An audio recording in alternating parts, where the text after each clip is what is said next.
Clytus, I'm bored. What plaything can you offer me today? An obscure body in the SK system. The inhabitants refer to it as the planet Earth. How peaceful it looks. It must be annihilated. Send Rik and Danny on War Rocket Ajax.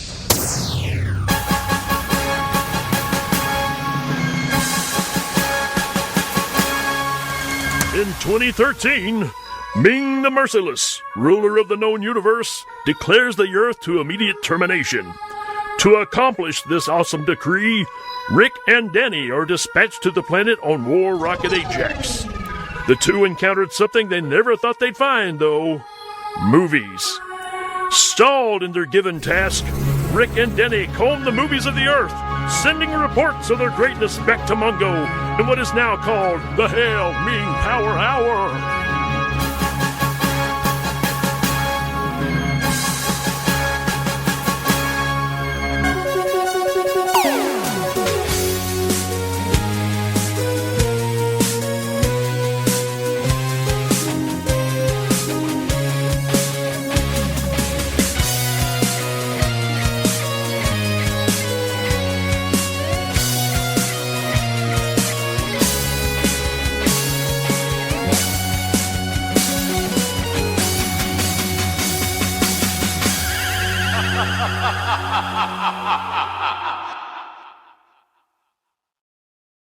Welcome back to the Hail Ming Power Hour, where we talk to you about movies that we like and why we like them, and why you should like them and check them out. Every time we bring you one of these, it's a distinct pleasure to be able to impart to you the knowledge that we have gleaned over years and years of movie watching, movie enjoying, and not movie making. Right, Rick? All I got to say is we got some hats now. That's right. We're the Hat Patrol, wearing head apparel. Head apparel. Yeah, man. This is going to be a good one. Head apparel. This is probably a shock to most of y'all that listen to the show because this is something current. But, we kind of want to dabble into that. There's some cool stuff going on. We want to kind of tap into that. We want to tap that and bring it to you. That's right. We like movies, and it's not just movies from our childhood or our past or your past or John Carpenter's past. They're movies from everyone's future. Because now we're doing future movies. Movies about the future, from the future, by the future. Yeah, movies that you don't like in the future. Or maybe you do like them in the future. I don't know. This week on Hail Ming Power Hour, we're going to bring to you a recent movie that we both really enjoyed. And we wanted to talk about the reasons that you should watch it so that we can all share the love for Suicide Squad 2021. James Gunn's masterpiece of recent superhero cinema.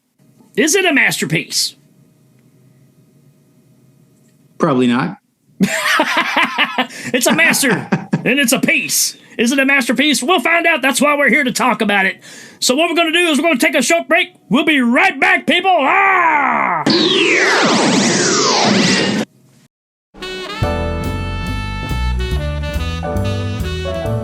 The Hail Ming Power Hour is brought to you by Numb Nuts. The nummiest nuts you've ever popped into your mouth. And loyal subjects of Mungo like you. Hail Ming!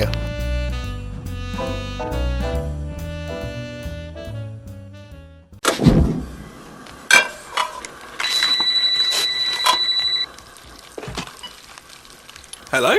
Hello, who is this? Who are you trying to reach? I don't know. Oh, I think you've got the wrong number. Do I? I'm gonna hang up. Wait, don't hang up. What's that noise? Popcorn? You're making popcorn? Uh-huh. I only eat popcorn when I listen to podcasts. I'm about to listen to a podcast. Oh, really? Which one? Probably the podcast on Haunted Hill. Is that the one with the two guys with the beards? Yeah, Dan and Gav. Dan and Gav, yeah. That podcast was scary. I liked it. Most episodes, they look at two different horror movies. Each episode, they look at A World of the Strange, where they look at weird things from around the world. Sometimes they even do special episodes where they look at different genres or directors' discographies and talk about them. Do you have a boyfriend? Maybe. So where can I find the podcast on Haunted Hill? Well, you could go to legionpodcast.com, Facebook, Twitter, or just go into iTunes and search for the podcast on Haunted Hill. So, are you going to ask me out?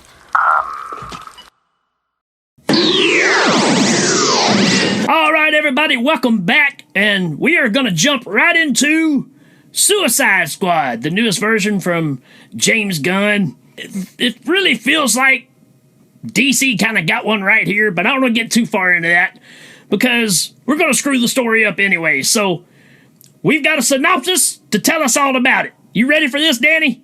Oh, good. I don't think so. Here we go. I think this is, if I'm correct, this is Christian Slater. Hello, everyone. I'm Christian Slater. You may recognize me from such blockbuster movies as Young Guns 2, Heathers, and Hollow Man 2. Yeah, that was a good one. I was good in that. Anyway, the wonderful folks at the Hail Ming Power Hour have asked yours truly to give the synopsis to the Suicide Squad. It's only appropriate that they give me the synopsis, or the chance to give all you people the synopsis. After all, I was Deadshot in the animated series. Well, I voice acted anyway. Anyway. Where was I? Oh, yes. I was in Hollow Man 2. It was a great experience. Unfortunately, I didn't get a lot of screen time, as you can imagine. Anyway, no, we're talking about the Suicide Squad, right? All right, so, it's about this group of villains who, there's a lot of them.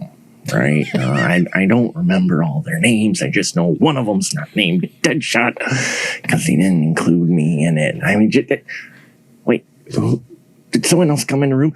It's just me. You're screwing up the synopsis. Arnold, what are you doing in here? Did someone forget to lock the door? No, listen. Suicide Squad. I saw it. I saw the trailer. I know everything about it. Oh, well, fine. Give it a try. Okay. So you've got the bad guys. Okay. Yeah, I've never played the bad guy. Well, I did play the Terminator. The Terminator. Yeah, I know the Terminator. Anyway, I make the jacket look better than you did. Yeah, that's what you think. I got one question for you, but it's kind of stupid. There are no stupid questions. You afraid of the dark? Anyway, Suicide Squad is just some bad guys who are hired to do good things, right? And it's rated R, just like Conan, the first one, not like the Momoa one. I was better. All right, are you going to finish this synopsis or what? We're talking about the Suicide Squad. So it's a Suicide Squad? Man, someone locked that door. Sly, what are you doing? I'm good. I was in Suicide Squad. Okay, I played King Shark. I did the voice. Does voice acting even count as acting? Look, man, yes, it does. Now we're trying to give a synopsis here. Actually, while you're here, Sly, I got to talk to you about Expendables 4. I was in Broken Arrow, right? I'm an action hero, man. I was in Hard Rain, A True Romance. You got to give me a shot. Call my agent. Anyway, Suicide Squad is great. I play a big shark guy with a great voice, and we do we're bad guys who do good things. There's lots of Easter eggs. And you're talking too much now already. This opening's going too long. Okay, here you go. You got bad people who are hired to do good things, otherwise their heads explode, okay? And gory, massive blood shooting out. And it stars that girl from the Wolf of Elm Street or whatever it is. And she's in here playing that Anthony Quinn. No, not Anthony Quinn. Harley Quinn. You can't even get it right. Oh, man, guys, I am so sorry that this is just so messed up. Suicide Squad's directed by James Gunn, and yeah, it's in the DCU. It's got a lot of cool stuff going on in it. There's explosions, no Michael Bay explosions, and yeah, there's also a big starfish. Starfish. Did you say starfish? I fought the starfish once. You didn't fight a starfish, man. You fired a... Anyway, take it away, guys.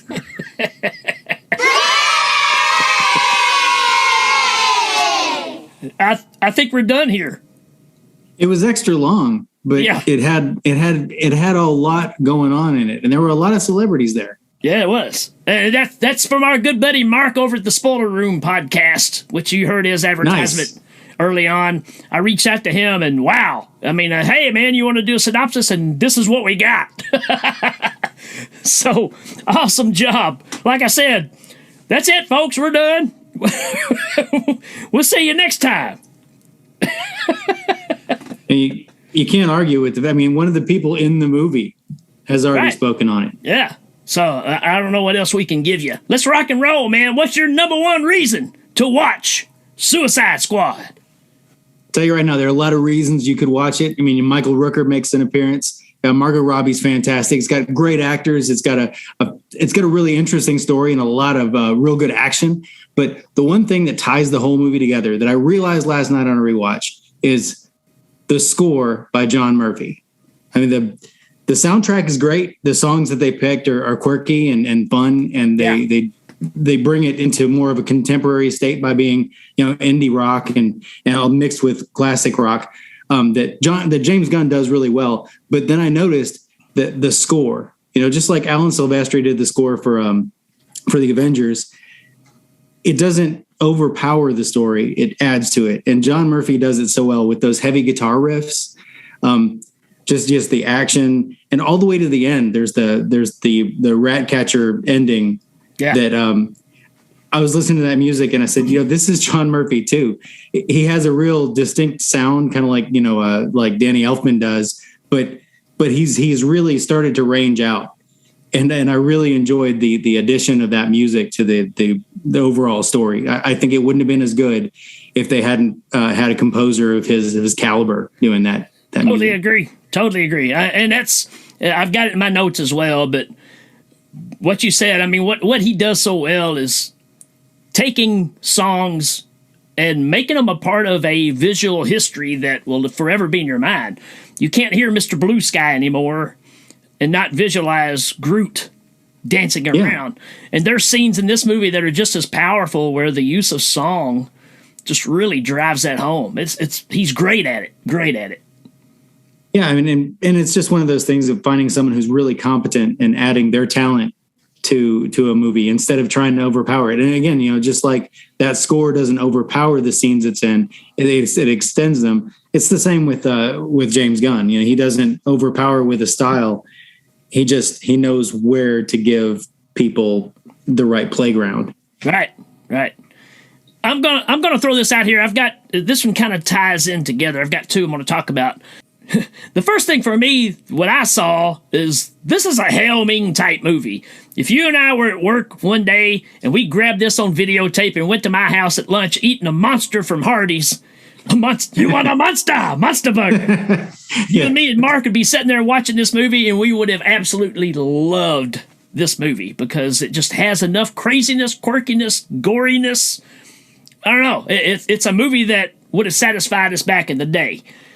With that being said, this movie, my number one reason is this is a modern day Escape from New York. It is. Yeah. I mean, it's got the same convention for the characters. They are under pain of death. They have a task they have to achieve for some people who don't give a rat's ass about them. Right. And yeah, it's absolutely Escape from New York. Just like the first one was, maybe even more the first one was, but this one was just executed better. Yeah. Well, I mean, in this, the whole idea of even implanting the thing in the neck so it blows up if you get off task. The whole fact of the idea of we are running around to find a hard drive versus a cassette. Right. It's the same story, just with a big kaiju at the end of it. I agree. I mean, I thoroughly enjoyed it. Every time I watched it, I liked it more. So I'm going to urge you out there, if you've only watched it once and you said, it was okay, give it another try, because the story, the plot is twisty enough that on the second watch, it's better than the first. At least it was for me. Yeah, totally agree. All right, so that's it for me. It's an Escape from New York modern day version, and it's just a movie that we would have went on about and let Charles watch when we got done with it. What you got, man? All right. Well, my next and I'm going to try not to compare it to the first one. I'm just going to give it its own merits. I'm going to say the characters in it are very human. They're enjoyable to watch because you actually care about them. And the ones you don't care about, it's kind of as James Gunn did a little bait and switch where he gave you a team that you weren't sure how you felt about, and then executed most of them.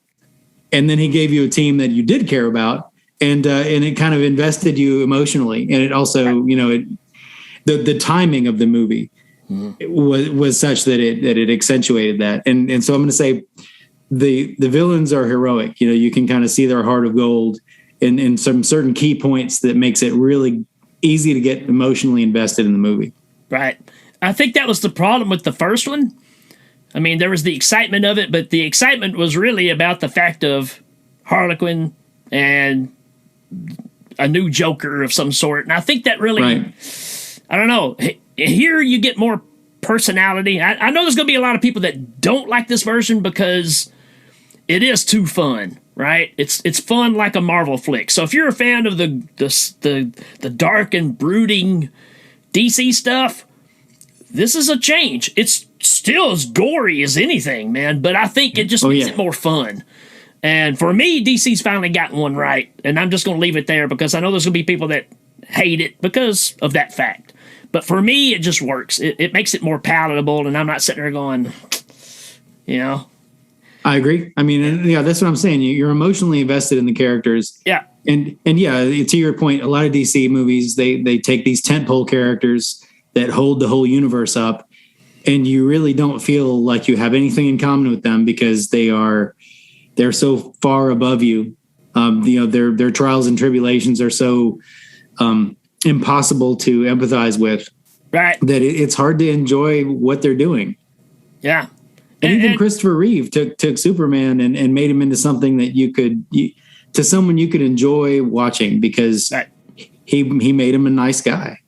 Speaking of which, piggybacking off of what you just said, the second reason I've got is, and I've got it right here, we just talked about it, but the breaking the routine of DC taking themselves so seriously.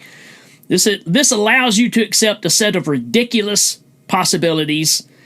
Yeah, man, it just makes it fun. Talking about the characters you care about, how about that opening setup of the first task team that we get to see? The second setup of the actual team is just as ridiculous, but come on, man. How can you not love TDK? The Weasel, you got Savant. It's just, you almost wish this team was happening before and you could see more. But come on, man. When TDK, the detachable kid, when his arms come off and they go over and start slapping those military guys. I had a conversation with somebody just not too long ago about it.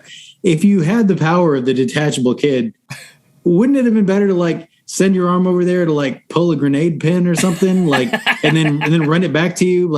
I guess it would blow your arm up, but send it over there while you stand in the middle of the thing going like this. That's what's so funny about it is he's still controlling them by where his arms would be. So, how much control you got if you're just going to slap people, Yeah. I feel for Flag too, because, he got sent in with that team. And that's Nathan Fillion, man. I mean, we got to hang out with the dude for a few seconds, and I mean, such a cool guy. And, how weird. Yeah, he knows where his fans are, and I don't think he minds not being taken too seriously and getting an opportunity to do something just ridiculous because they're asking him, TDK, what does that stand for? And he's like, it's my name. How about the whole, is this a dog? Yeah, I think it's an Afghan hound. I think it's a werewolf. Well, and that's where Captain Boomerang gets a chance to shine because sadly, spoiler alert. I hope you're not watching this hoping we're not going to give you spoilers because we're going to have to. Yeah. Captain Boomerang doesn't make it past the first encounter, so all of his time is spent in the carrier on the way over there, kind of cracking wise with everybody. And he's like, what kind of dog has thumbs? It's just, well, when the guy has some TDKs, that's who I am. So your name is letters? He's like, all names with letters. It's just some silliness, man. Yeah, and you kind of like them, but you don't mind when they all just get blowed up. A Mongal. Mongal. I'll take the chopper. Oh, man. Yeah, that whole bloodbath at the beginning is just, oh, man. It's hard. Javelin. I mean, I don't know, man. It was so much fun. And again, like I said, this would be something we would have watched on repeat back in the day. No doubt about it. All right, man, what you got? All right. I'm going to say in typical comic book form, as well as an Edgar Wright kind of thing, I liked how the chapters of the story were laid out in graphics, like the beginning of a comic book. They're written on the beach or they pull out in somebody's blood, or the fire. Several times throughout the movie, that when the story's about to move to the next phase, it gives you the next chapter of the story and in some really cool graphic that ties right into the next scene. Yeah. Yeah, without a doubt. I mean, I actually have that on my list too. Those transitions are just fantastic. It's actually doing a lot better than what Marvel did. Marvel just does the giant text transition, Right. Boston, Haiti, Right. Go ahead. Heaven forbid it's out in the galaxy somewhere, because then it's got to be like, Titan. It's got to tell you where it is in the universe, because, otherwise it's just like, that's another planet. Yeah, you wouldn't know you're in space. Right. Right. So, yeah, I think this is a new set of a trend that I think should be used more often, because they were really clever. Well, and it really, really made me think of Edgar Wright, of like Scott Pilgrim. Yeah. It's the same kind of like seamless transition from special effect into story that he does so well. And if James Gunn was taking notes and he did it, I think that Edgar Wright would be happy with that, because I like them both. So I can't imagine that they wouldn't steal from each other and make a better movie. Right. Cool. Next, I'm going pretty much straight down the list here, but there's so many scenes that are just great. And the briefing of the Suicide Squad is just great, man. Where they're telling them you got the slideshow and they're telling them and any questions? Yeah. What's that? It's an overhead projector. Well, do you not use it? No. Then what do you keep it for? I mean, all that scene, man, is just showing you how disconnected this team is. And it's on purpose. I mean, that's what we're talking about, right? The Suicide Squad, because it's a ragtag of motley crew that just don't belong together, but somehow they make it work. And like you said earlier, you end up caring for these people because of either their stupidity or just the personality in general, which we'll get some of the personalities in a little bit. But I love that briefing scene. And the briefing scene, you point out that Peacemaker is an overachiever with no idea of what's really going on, and Bloodsport's just like, I'm walking into a suicide mission because of these people, and King Shark doesn't really know what's going on. Ratcatcher, man, I love Ratcatcher. Ratcatcher 2. Ratcatcher 2. Oh, you couldn't get Ratcatcher 1? Well, he's dead. Hey, let's share the story right fast. So, right down from where I lived when we worked together, there was a place called Rice Bowl 2. It was Rice Bowl 2. The sequel to Rice Bowl. Who knows where Rice Bowl was, but we ate a lot at Rice Bowl 2. I don't think it's still there, sadly, but I think there's a Thai Phuket over there, which is great in a different way. It's just as crazy, but yeah. Because Thai Phuket. You can count on my stool. Is that the only soundbite we have now? That's it. We're going to use it for everything. That's awesome. Till we can come up with some other ones, right? Yeah. Oh, yeah. If anyone has any suggestions, you can keep them to yourself. Hail Ming. And okay, so my next reason, and all these are just reasons that as you're watching it, you're going to say, but because Weasel can't swim. so the badass music comes in. Everybody's ejecting for their super mission. And they kick Weasel out the door. He doesn't want to go. They kick Weasel out the door, and he's just a weasel man, y'all. I mean, like, he can't talk. And he just starts flailing in the water because he can't swim, and he drowns. Yeah, Savant dives under and gets him and drags him up on the shore. He said, "The Weasel is dead. I repeat, the Weasel is dead." Oh, man. The setup of these characters. And I'm sure, again, I know that there's going to be people that just absolutely hate it because it does feel like what they did with the Marvel stuff. But I'm sorry. I just had a blast with it. And the first time I watched it, I thought it was watchable. But I remember thinking, I'm not going to be able to watch this a second time. And then I did watch this a second time, and I realized that it gets better every time. Right. Yeah, once you set some things aside and you just let the story roll, you find out that it's very, very good storytelling as far as keeping things moving because you're introducing so many characters, and it's just nonstop. And it is not a simple plot either. No, it's crazy. But there's no good and bad. Everybody in it has blood on their hands. Everybody. Right. And again, that's that DC side, right? That gives you that, even though the government is forcing us into here, the government's got their hands in it as well. So, I love that they kind of keep that in place because it does differentiate between Marvel and DC. I mean, DC points out badness in the authorities as well, but this is more seedy.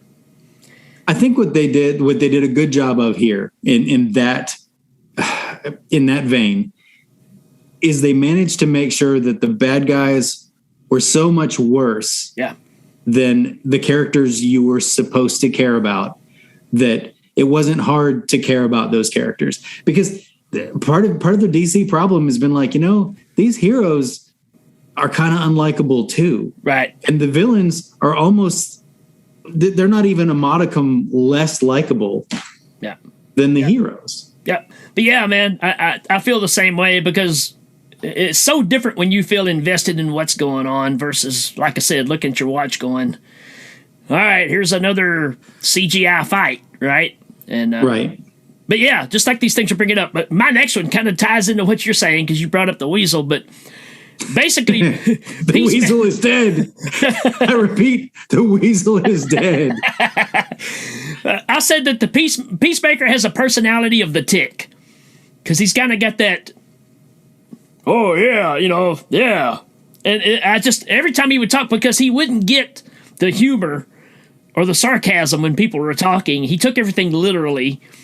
And he's great at it. I remember walking into this thinking, I'm not going to like Cena in this because I'm just not a fan anyways.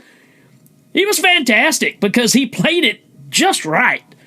But I agree. I mean, the Peacemaker, I don't like the Peacemaker, but you're not supposed to. Right. And it makes it hard for me to even enjoy him on the screen because he ends up being such a douchebag. And by the end of this whole thing, that I can't even go back and watch it and like him. And maybe that's why, because, they give you that beginning where you're kind of like, this guy I don't care for. Well, there's a reason why. Right. So, there's a reason he was put there. Right. And I've been seeing, I don't click on clickbait really, but I've been seeing a lot of articles about it. And one of them I saw was Blackguard, who was a Pete Davidson character. He was kind of a gun-toting mercenary type guy, was Waller's original plan. Like he had been in contact with the Contras there, and he was like going to defect so that he could get out of prison, knowing he had a bomb in his spine or whatever. But he was going to ruin that first one, so they were sure to fail. While the real team was a beach over. Right. Yeah. I'm not going to bother explaining the plot because, like I said, we don't do spoilers and we're not doing the whole plot synopsis. We're just telling you the stuff about the movie that we love. Right.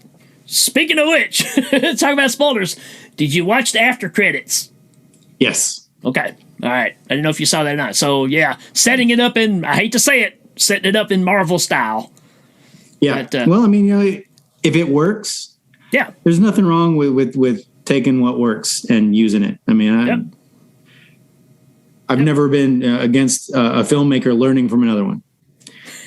Hey, whitey tighties. Now that's just racist. No, that's just racist. He's standing in the middle of a jungle in some Hanes briefs and nothing else. I mean, that's just hilarious. They go sleep out in the middle of a jungle. Everybody else has got their full gear on and everything in case of an attack. He's stripped down to his skivvies. And it's just like Peacemaker and everything else. It's like, that's bedtime? Okay. I sleep in my underwear. Time to strip down, like. And Ratcatcher sleeping through King Shark almost eating her. It's just, it's good stuff, man. Like, he's picked her up like a hoagie. He's hold her in the air like you're going to just shove her whole body down his throat. All right. Go ahead. So my next reason is going to come from, I'm going to out myself as a fanboy from a long time ago. I was in high school in 91 when Batman the Animated Series came out. I'm going to take you on a little journey here. So the soap opera General Hospital had a character named Calliope, who was played by an actress named Arlene Sorkin, who ended up being really good friends with Paul Dini, who wrote all of the Batman Animated Series. She went to him for a voice acting gig and ended up voicing Harley Quinn as just a henchman for the Joker. But she was so popular, they kept bringing her back. And there's the point that I got introduced to her, and she's always been a really fun addition to the DC universe. And Margot Robbie plays her fantastically. I read an interview not too long ago that said she wasn't going to play the character anymore. Oh, yeah? I don't know the validity of it. I mean, I can imagine it's probably a twofold reason. One is she probably wants to not be typecast. And two is probably if Warner Brothers is going to keep releasing all their movies simultaneously as a streaming movie and in the theater, their actors are going to start not really getting paid as well as other studios' actors. So she might be trying to distance herself for a few reasons. She's proven that she's not dumb. She owns a production company and she owns several properties that she could easily phase herself into. But just for the fun of it, man, like they make sure to give Harley Quinn her own like little side plot so she can be crazy and not pull away from the rest of the characters, which is kind of what happened in the first one. Right. As long as she's there, you're not really watching, Deadshot. I mean, even though he's Will Smith, you watch him a little, but he's kind of in the shadow. And they were able to both, show you these new characters where you can enjoy their antics and show you her somewhere else. And it's just good movie making that everybody's used to the best of their abilities. And her little love story is really super silly. It's crazy. But that's what she's supposed to be. It's just kind of she's got some kind of probability field where she doesn't get shot when everybody else does. And that's just plot armor. We've seen that before and I'm not worried about it. Yeah. But the thing is, when you got plot armor and you're uninteresting, people don't like you. When you have plot armor and you're interesting, people are glad you're not dead. And that's the road you have to hoe. Yeah. And no matter how ridiculous the situation, if you're invested and you care, then it just makes it more palatable. Yeah. You're just glad. Yeah. Yeah. All right. I've got the Suicide Squad making their way to that camp and like wiping everybody out. Oh God. It's so terrible. I mean, you're like, wow, because you get to see some cool, butt kicking going on while it's happening. And then you find out it's the camp they were supposed to meet up with that was on their side. And again, like the first time you watch it, like if you don't necessarily know it's coming, maybe you're more astute than I am because I didn't know it was coming. And it was kind of like Predator, where they take out that like jungle camp of Contras and they they take that truck and they run it in there and they shoot everybody. And so it's kind of like that. But then the second time you watch through, you're like, there's somebody washing dishes. There's somebody taking a bath. Like there are people not that Contras don't wash dishes, but there's something about it where you're like, oh, these people they're not bad people. Yeah. And the fact that you've got Bloodsport and Peacemaker competing, of how they kill people, it's just great, man. And Peacemaker jumps down off the roof, and Bloodsport's got like 3 people on fire running around. How about the guy that's laying there with the sheet over him, and he just walks up to that knife, or the axe goes whap, whap, whap, whap. Not even looking at him, he's just like passing by, because he knows that they're watching each other, right? They're competing. It's just hilarious, man. It's so cringy, but funny. That's my next one, man. Again, there's so many scenes in this that are just repeatable scenes, right? Yeah. Okay, so my next reason is going to be the badass escape from the armored truck. Yeah. It's just one of those things where, like, if this were in an action movie, it would be a linchpin moment for your action hero. But here in this movie, it's just more grist for the mill, you know. Like, so these 3 guys, they're tied up by the military, and they're being taken off to go get tortured and killed. And it's Bloodsport, Peacemaker, and Flag. Which, by the way, Flag. Yeah. It's night and day from the last one. The last one, he was either unlikable or incredulous, whereas, like, I can't believe this guy's so naive that he doesn't realize what's going on. In this one, he's just likable. Yeah. He's a member of the crew, and he cares about them, and it really, really is evident. You know, he really cares, and that makes you really like him. Whereas I hated him in the first one. I was sad to see he was in this one. I was like, man, I was hoping they wouldn't even bring Flag back, but I'm glad they did to redeem him. Right. But there's they're in this armored car, and the guards are over there, and, you know, Bloodsport reaches out to get a cigarette put in his lips, and they start talking about the Dem Mach, you know, the killing blow. And the guy's like, oh, you could never be sure if you kill someone. And they're like, well, if you're an amateur, and then on one, and they just kill the 3 guys, and then they flip the truck over, and it's just such a great action hero machismo scene. The fact that all 3 of them were in sync and knew exactly how to perform this at the same time, you know. Yeah, it's like, oh, you started this speech about the Dem Mach. I know where we're going. Right. On one, you know. Like, yeah, it's great, man. I'm going to jump. Actually, this is kind of the whole basis of the whole movie is Project Starfish. I mean, it's one thing to name it Project Starfish and it just be a cover-up name, but no, it's actually Project Starfish. It really took a different turn. It's not an inspired name, but yeah, it's definitely an accurate one.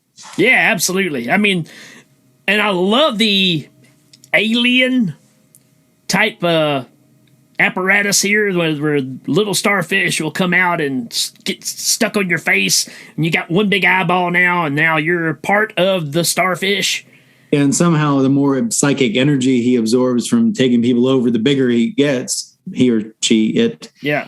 And it's a starfish. It's probably both. Well, it is both because, you know, Lois wanted to make sure that I told everybody that, you know, Starro had a big armpit vagina. Yeah, it did. Yep. Sure did. Yeah. You look up in the sky, there's a starfish as big as Godzilla with one big eyeball holding out one of its, I don't know what you call it, arms. Yeah. Phalanges. Yeah. And then underneath, all the little starfish are coming out of its armpit and flying down and sticking on people's faces. I tell you what, as ridiculous as it is, it's pretty dang frightening to see those things falling out of the sky and just sticking on. It's pretty awesome. Well, again, you see the little tendrils coming out of them, so you know they're going right up people's noses. And I don't know if you've ever watched any of those alien movies. That's scary as hell, man. Yeah, yeah. So I like how, again, taking something so ridiculous but making it go, ooh, at the same time. Yeah. And they basically become zombies. I mean, now it turns into a zombie flick. No, let's look at Project Starfish. Like just from beginning to end. It got found in space by astronauts, took them over. That's awesome.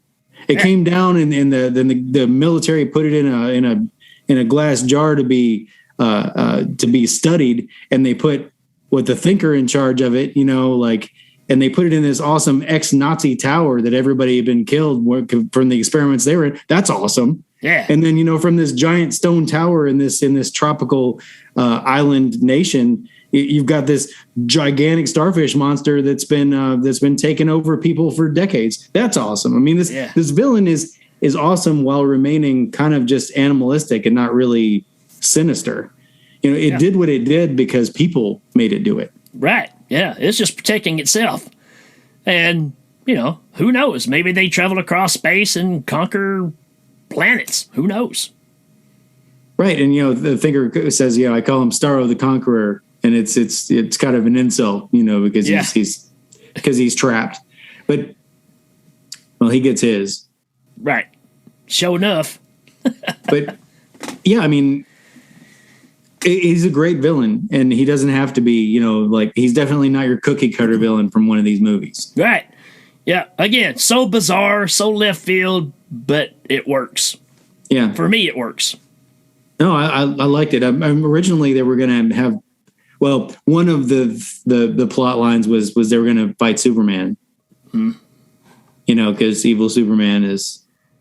Well, you do have the line in there where Bloodsport is in prison because he shot Superman with a kryptonite bullet. So yeah.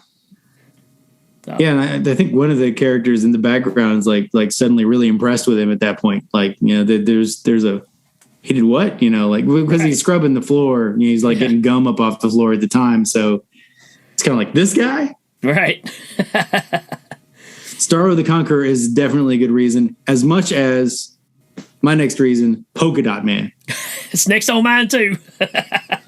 Polka Dot Man's mom infected him with a galactic virus, and he puffs up with these glowing colored dots, and he has to expel them twice a day or they consume him, and they're powerful, corrosive, explosive things. The whole psychosis of him going around and just basically it's like Henry Portrait of a Serial Killer. He's just going around killing his mom all the time. Yeah. I mean, so he sees his mom everywhere, and yeah. I mean, he looks at the whole bunch of them at that one point, and they're all variations of his mom. Yeah. And when they're fighting the big Starro out in the street, Bloodsport goes, "Hey, Polka Dot Man, look, it's your mom." That's fantastic, man. That's good stuff. Yeah, I agree. Well, Polka Dot Man, though, and he's so out of.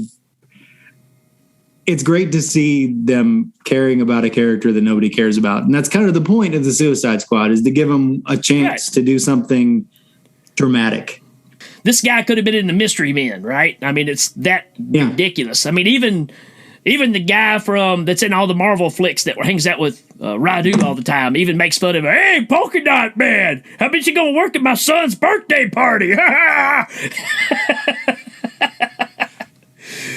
Oh. And that's Sean Gunn. That's the director's brother. Oh, is it? Okay. Who was also the guy who did the he was the stand-in for Rocket in Guardians of the Galaxy, and for Weasel. He was the body stand-in for both of them. Oh, that's awesome. Yeah, man.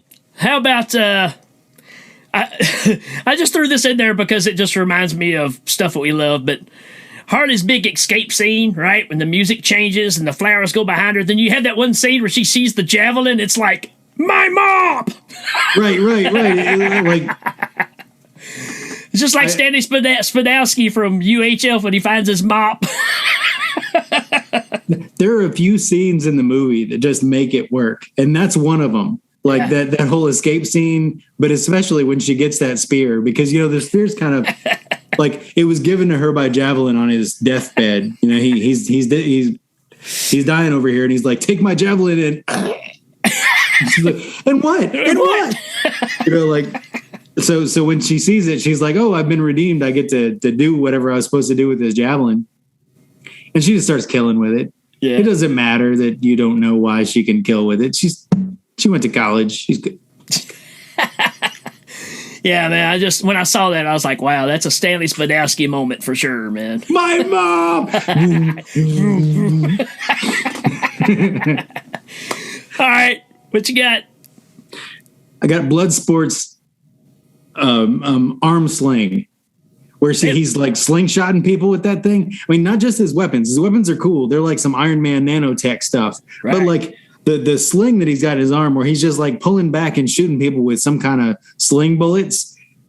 It's just cool. Yeah, everything he had was cool. Even the mask, his helmet with the. Yeah, I mean, but he would just like shoot, and it was gone. It's like, all right, yeah, this is cool. And it's like he had like little pockets of nanotech that he would like put, like he puts that big gun together at the end. He's got one behind his belt and one on his arm, and when he puts it together, it all. I don't know how it works, and I don't really need somebody from Star Trek to explain it to me. I'm glad that it was there because it was cool to watch. Yeah, it's very cool, man. Yeah. It's another Escape from New York moment, but when they've got, what was his name? The brain guy? The Thinker? The Thinker. They've got the Thinker up there on the rooftop, and they're doing the whole, if you breathe too hard, you die. If you tie your shoes, you die. I mean, it's straight out of Escape from New York. Right, yeah. And it's just another chance for the team to be the dysfunctional family that they are. Yeah. Because they're threatening this guy, but somebody's always got to come in and ruin it. Yeah. I'm trying to be serious here. But it's another one of those points where you're like, hey, does this story seem familiar to you? How about this? And it pretty much is just dead on that whole scenario from Escape from New York. So, yeah, there you go. There's another example of where they pulled the influence from. I'm going to go on to my next thing, and I'm going to say this is a movie making boon right here. The director, the writer, they did a great job. They did it twice in the movie. Once where you had Team A and Team B from the Suicide Squad, and once at Project Jotunheim when they're blowing up the tower, where they show you something and then they rewind and show you what was going on somewhere else. Right. Because the end game of the other one. And right. You're kind of waiting to see what happens at the end of that scenario. But they bring you back and they start something else over because something that happened somewhere else 8 minutes ago is about to affect what you're watching there. Yeah. And, they do it with Team A and Team B, where Team A comes in and you find out they were a distraction all along. Then Team B comes in and they're like, what's going on over there? Oh, it's a distraction. With Jotunheim, it's the same thing where you got Team A that goes down in the belly of the beast, find out about Starro, and you end up with the fight between Flag and Peacemaker, and which ends with Peacemaker with a gun to Ratcatcher's head. And then you've got King Shark, Harley Quinn, Milton, Polka Dot Man, and Bloodsport, and when things go wrong on their end, it ends up bringing those two things together. And it's just really masterfully done. Yeah. It's taken that, the thing that made Tarantino stand out with Pulp Fiction and all the early stuff is exactly how this works. And I dare say it even better because, like you said, it really ties it in a little bit better. It doesn't have the loose ends kind of like Pulp Fiction did or whatever. But yeah, it's brilliant. It's brilliant storytelling. Very good job on that. My next one, I got to go with Waller. I mean, yeah, she's cold, man. You want a baddie in this movie? There's your baddie.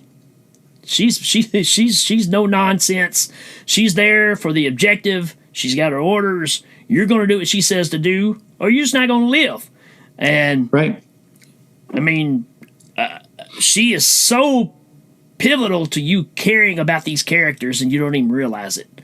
Because she's the one that ultimately, not only the Suicide Squad, but even you and the people that work for her hate her. Yeah. Well, she's got that whole, just like Peacemaker, she's got that whole, the ends are going to justify the means. It's way more important than it gets done than one person's life.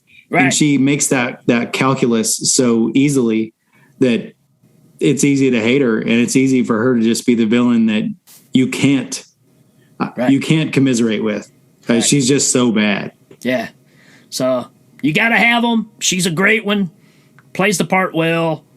You know, using, you know, Bloodsport's daughter, you know, as a pawn to get him involved and stuff. That's good stuff. Yeah. I mean, you're right. Waller's a great villain. You know, more than Starro. Starro's scary, but Waller is effective. Yeah. And she would have been totally effective if it hadn't been for the people in her office clubbing her in the back of the head with a golf club. She was gonna kill everybody you care about in this movie, and somebody else had to stop her. You know, they couldn't even fight her from where she was. Right. She had the bomb in their skull. You know. Yeah. That's her spine. What you got? The next reason I've got is the fight from Peacemaker's helmet. Peacemaker's helmet, you know, gets pulled off his head and it's sitting in the floor, and Flag ends up saying, you know what, I'm done with this. I'm tired of being on the wrong side of things, and I didn't sign up to be the guy who lies about my country doing terrible things to people, and they're gonna know. And he goes and gets that hard drive, and the reason Peacemaker's there is the insurance, and he's like, can't let you do that. And they get into a fight, and the beginning of it is this artsy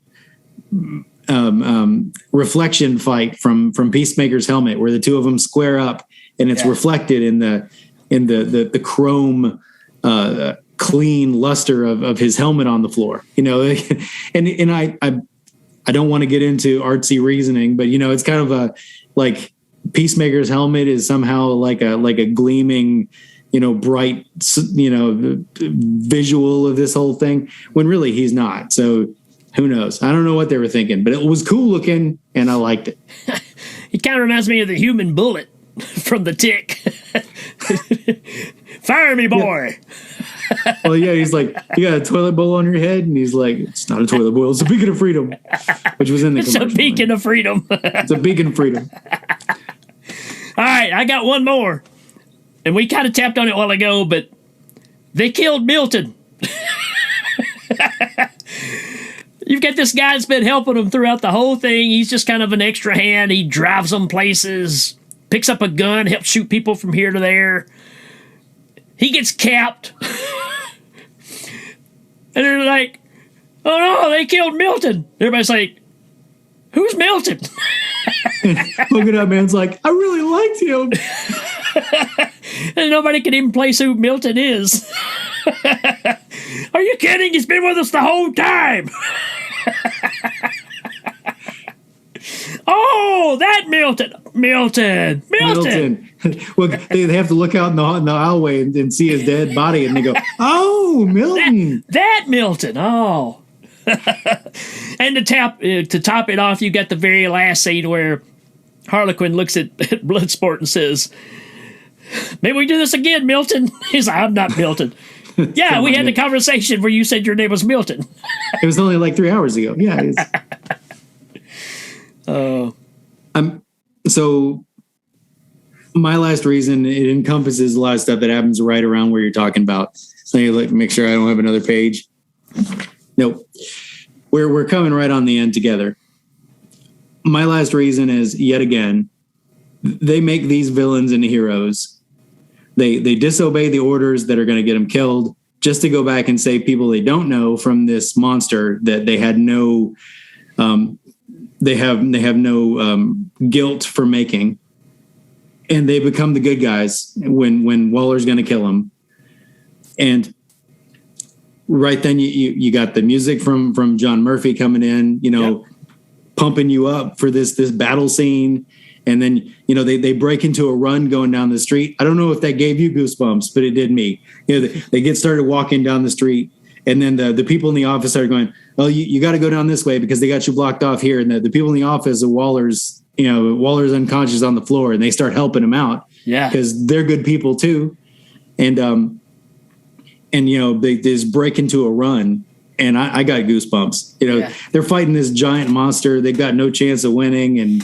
And Harley Quinn takes the high road, jumps up on a building. She realizes that the javelin will get her in there. And then the real hero of the day comes in. It's foreshadowing that at the end, Ratcatcher holds up her magic ice cream cone, and does her little karaoke thing for all the rats. And I guess they were right in the middle of a jungle. So there's like a bazillion of them out there and they just swarm all over everybody. Yeah.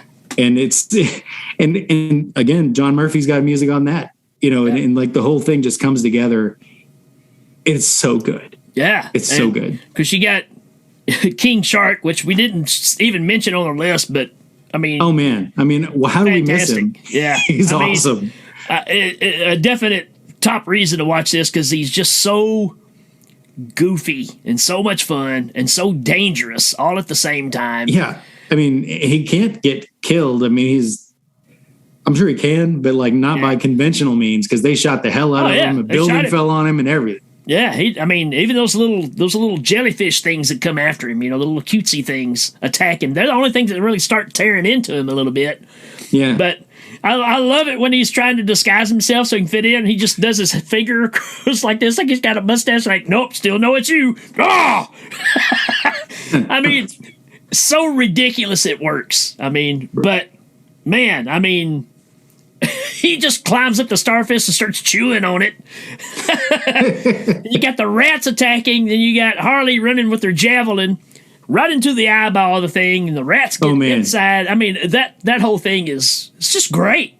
It's great. It is. It's not for the squeamish. It's got like there's a reason it was an R-rated superhero flick, but the gore takes a back seat to some really excellent storytelling. I think. I mean, and some great action and some fun character development. I mean, it's got the whole package, and that's why we wanted to talk about it because we were both really impressed by the movie. Yep, lots of fun. So, you got anything else to talk about on this movie? Nope. No. I could talk about it, but it would just be rehashing. All right. What I will say is watch it. If you haven't seen it, even if we spoiled some stuff for you, it's still a whole lot of fun. It's worth watching, and there's stuff that we missed. So check it out. Sure. There's so much stuff in it. There's no way to cover it all. And you're probably going to say, oh, they didn't talk about this. Yeah, we know, because every scene, every 3 minutes in this movie is something you can talk about. It's just that fun of a flick.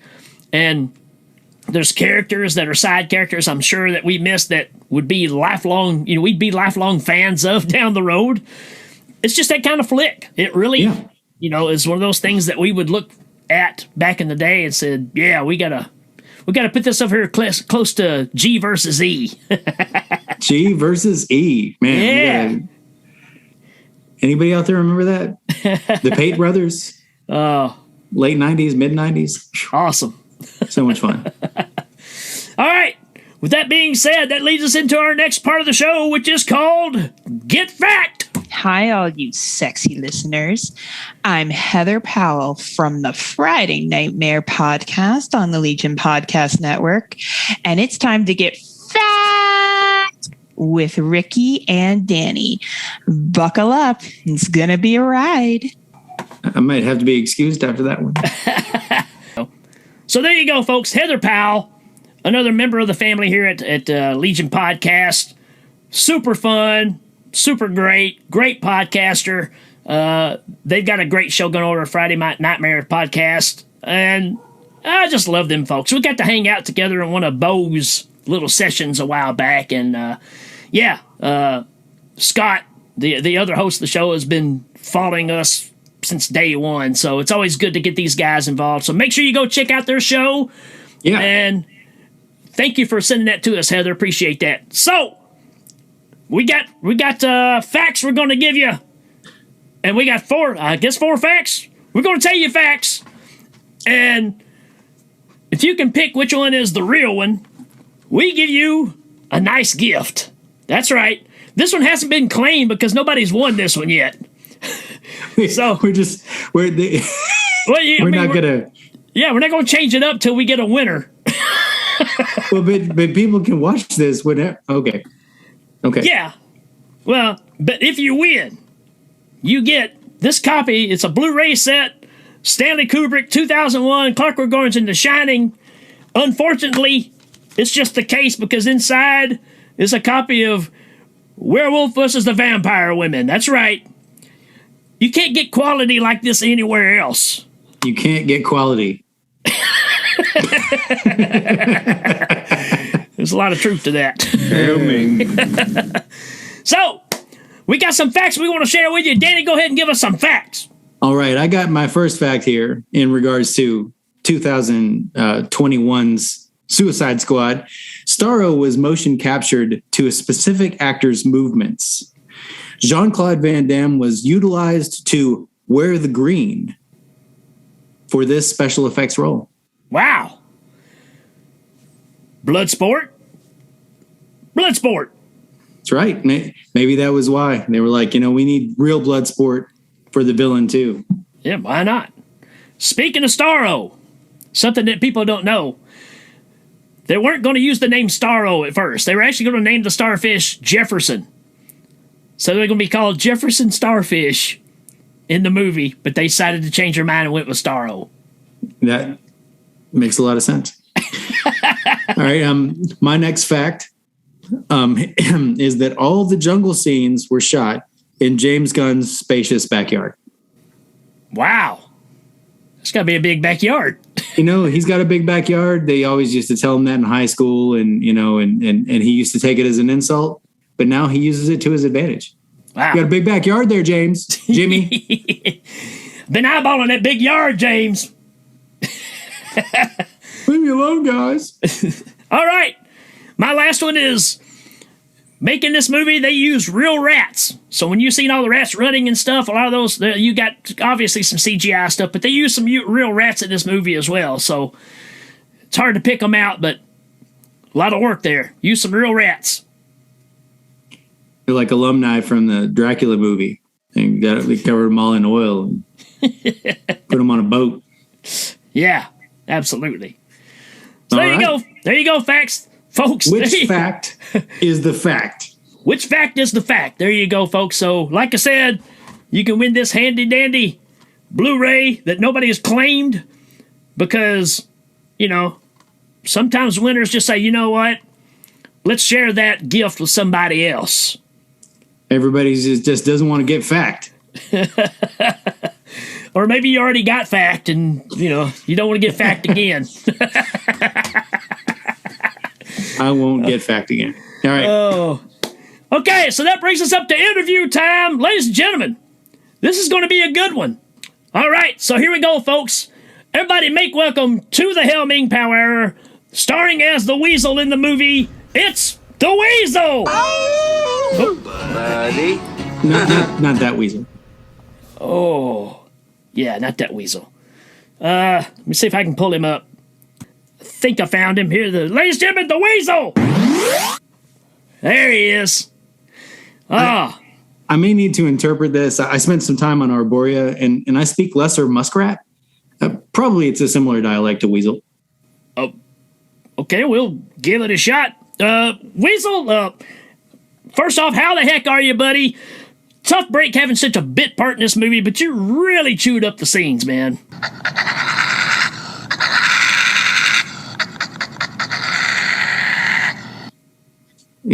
He says it isn't all he chewed up. Ew. Ugh. Oh.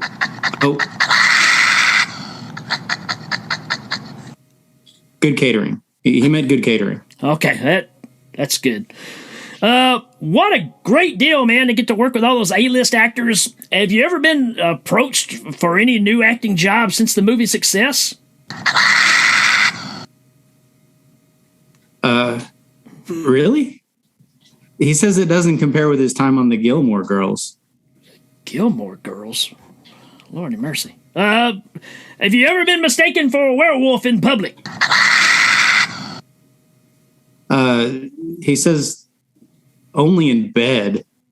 That was uncalled for. Yeah, Weasel, look, I'm sorry, buddy, but glad you were here with us, but we gotta go. That's all the time we have. We will check you later, man.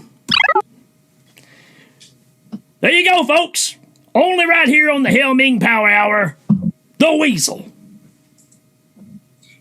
Yeah, that's a good time.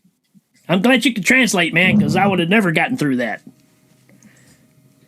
Yeah, it was a challenge, but I made it work. Got it. Yeah.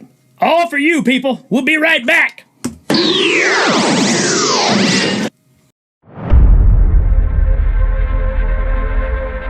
The MCU is a big place, and you can get lost easily. That's why you have to rely on the greatest power of them all. Giant text transition. New York. Washington. With Giant text transitions. You can go anywhere, from the mundane, Ohio, to the exotic, Morocco, to the amazing, Wakanda, even the farthest reaches of the universe, Asgard, with giant text transitions. There is no place you can't go. Budapest. Budapest. Budapest. Buddha. That place. This'll keep you quiet. Oh, hi there. I didn't see you. You caught me cutting a new show. I'm Bo Ransdell, and I'm one of the many creators you can find on Legion Podcasts. I said quiet! My fellow podcasters and I work hard to bring you the best in horror podcasting, but that comes at a cost. Wouldst thou like to live deliciously? Not that, but also yes. No, what I'm getting at is that there are server costs, costs for good microphones and software for editing, all the things that make our shows, fun to listen to. And you can help. If you're enjoying the shows on legionpodcasts.com or in the Legion Network available on iTunes and Stitcher, just about anywhere you can download a podcast, really, you can help us out and get a little something for your trouble at patreon.com/Legion Podcasts. For just $2 a month, you get a pair of movie commentaries exclusive to Patreon, and for $5, you can also join us for a monthly screening of a movie. All of that available on patreon.com/Legion Podcasts. We appreciate it, and thank you for listening. Now, back to the cutting room. All right, folks, there you go. Hope you enjoyed this episode. And we'll probably look at some newer movies as we go along here. But this one was a lot of fun, and we hope that you really enjoyed it.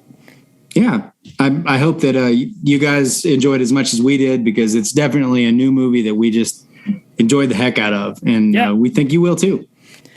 So yeah, if you have ideas for any other kind of shows that you want us to do, yep, there he is again. It's Clytus. Hey, fellas. Hey, what's going on, Big K? Hey, just wanted to ask something real quick of the two of you. Do you think you can get me in touch with this Suicide Squad? A phone number or a business card? I hate to tell you this, but no, we can't. Now, come on, guys. As much as I cover for the both of you, this doesn't seem like a very big request. Well, the reason why is not because of that. The reason why we can't is because, Clytus, they're not real. Oh, they're fictional characters, for entertainment purposes. Oh, man. Well, that's a bummer. You see, we got this group of hawkmen that's been causing lots of havoc. They're even at the point of just flying over Ming's fortress and pooping in midair, letting it splatter all over innocent bystanders. One lady got a concussion. Have you tried using the Special Forces group? I mean, those guys are pretty deadly. We tried that. Even our soldiers with the big yellow pants can't get their hands on these criminals. It's so frustrating. Oh, I'm sorry, man. We can't help with the Suicide Squad, but there is a guy who just might be able to help you out. If you want to look him up, his name is Remo Williams. Remo Williams? Yes. Hey, at this point, I'll take what I can get. I'll look him up. See you guys later. Hawkmen poopy. Hawkmen are so unruly, but man, I do miss those guys. Yeah. So, Earthlings, you think you've got it bad? On our planet, there's grown men flying by overhead and pooping on people. So when you think you've got it bad here on this planet, it's always worse somewhere else. If you ever feel down about your life, just look around. Just don't look up. That's all I got. You got anything, buddy? Man, you guys check out Suicide Squad. Check out our next episode. And if you're enjoying what you're seeing, just let us know, because it's a lot of fun to make these things, but it's even more fun when we know that you're enjoying them. So absolutely. Let us know. We do it for you. Make sure to check out Legion Podcasts and all of our brothers and sisters there who help us out so much and put together product for free for you and me. Sure enough. Till then, we will check you later.